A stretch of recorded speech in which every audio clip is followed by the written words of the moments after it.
I'm here meeting with producers and broadcasters and trying to find the right fit for the projects that we're developing, but also see what's being developed out there in the marketplace that we can be of benefit and assistance to. I gotta say it's been really great. My first session I went to was the Q&A, which I thought that panel was just super.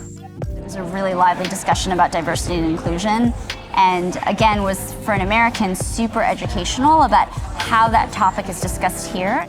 I thought it was fantastic because it was interesting to learn about the different systems and programs here. I think the issues that we were discussing in the panel are similar between what we deal with in America. I've been lucky enough to be invited to speak on a couple different panels here at Screen Forever. You know, particularly in the case of Letterkenny and the audience engagement we've done with that, and how we've been able to interact with our fans in between seasons. So I did a panel about celebrating 50 years of Sesame Street and talked about sort of our creative and research processes, and then I was joined by Wayne from Carbon Media because we're going to be working on some content together for Australia. When I started off in the movie business, I was in New York City. I felt like New York was just so far away from LA, and that's where things were really happening. It can feel like it's such a distant thing, and I think if people from LA can come here and talk about practical nuts and bolts, there's just something nice, I think, for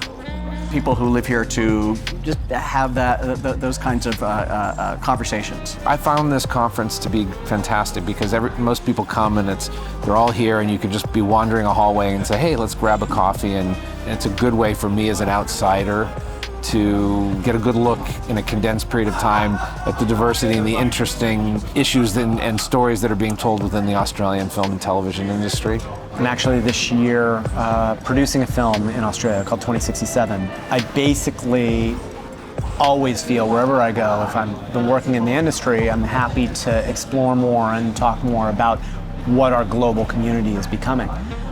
Because a great story, whether it originates in Australia, India, or America, they're all about connecting to the human condition and becoming emotional stories that people take with us.